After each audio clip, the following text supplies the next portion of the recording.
పర్యటనలో ఉన్న ప్రధాని మోదీ జో బైడెన్ తో ద్వైపాక్షిక చర్చలు జరిపారు. 4 ఏళ్లలో ఇరు దేశాధినేతల మధ్య స్నేహపూర్వక వాతావరణం ఉంది. అయితే ఈ ఏడాదితో బైడెన్ పదవీ కాలం ముగియనుండడం, వచ్చే ఎన్నికల్లో ఆయన పోటీ చేయకపోవడంతో మోదీకి బైడెన్ ఆతిథ్యం ఇచ్చారు. ఈ సందర్భంగా అక్కడ భావోద్వేగ పూరిత వాతావరణం నెలకొంది. ఈ సందర్భంగా భారత ప్రధాని మోదీని బైడెన్ ప్రశంసలతో ముంచెత్తారు. ఉక్రెయిన్ సహా ప్రపంచవ్యాప్తంగా ఉన్న సవాళ్లకు పరిష్కరించేందుకు మోదీ చొరవ చూపిస్తున్నారంటూ కొనియాడారు.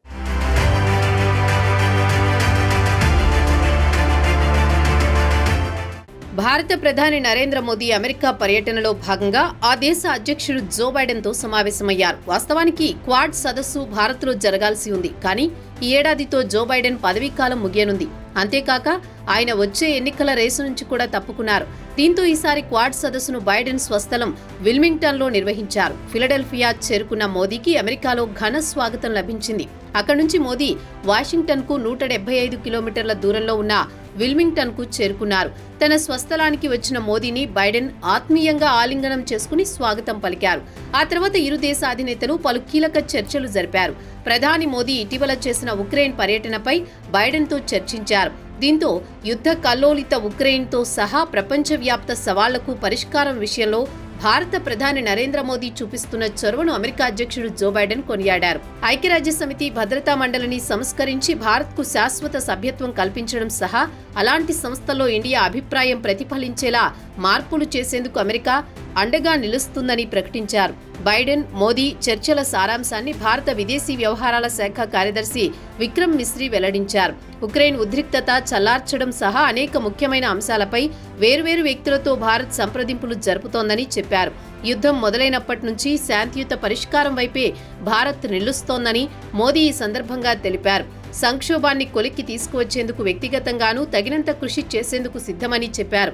సెమీ కండక్టర్లు, శుద్ధ ఇంధనం, రక్షణ రంగాల్లో సహకారానికి వారు ప్రతినబూనారు.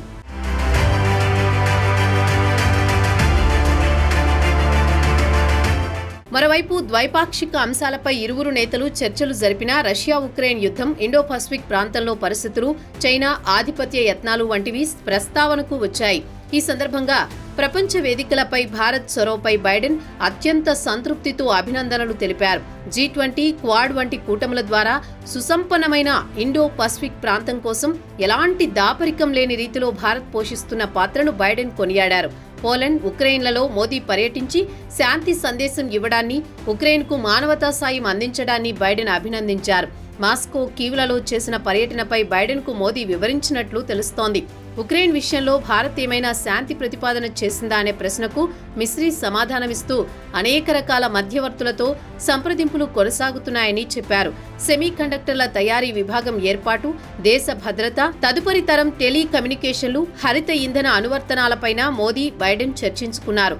ఫోర్డ్ మోటార్ కంపెనీకి చెన్నైలో ఉన్న కర్మాగారాన్ని విదేశీ ఎగుమతులకు వినియోగించుకోవడం సహా పలు అంశాలను నేతలిద్దరూ ఆహ్వానించారు. అమెరికా నుంచి 30 MQ-9B డ్రోన్లను భారత్ కొనుగోలు చేసే విషయంలోనూ సానుకూలంగా అడుగులు పడుతున్నాయని మోదీతో బైడెన్ తెలిపారు. త్వరలో పదవీకాలం ముగియబోతున్న బైడెన్తో ఇదే చివరి సమావేశం కావడంతో కొంత భావోద్వేగపూరిత వాతావరణం నెలకొంది. గత 4 ఏళ్లుగా ఇద్దరి మధ్య స్నేహబంధం కొనసాగింది. ఇండో పసిఫిక్ ప్రాంతంలో గర్భాశయ ముఖద్వార క్యాన్సర్పై పోరుకు $75 లక్షల అందజేసేందుకు మోదీ హామీ ఇచ్చారు.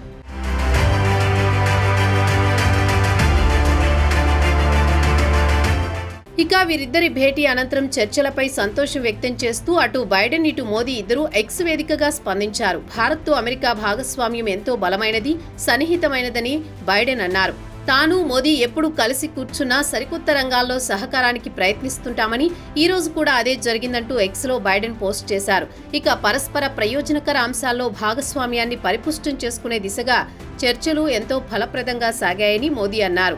తనకు చక్కని ఆతిథ్యం లభించిందని, ఇండో పసిఫిక్ ప్రాంతంతో పాటు ప్రపంచ దేశాల సంబంధిత విషయాలపైన ఇరువురం అభిప్రాయాలు వ్యక్తం చేసుకున్నామని మోదీ పోస్ట్ చేశారు.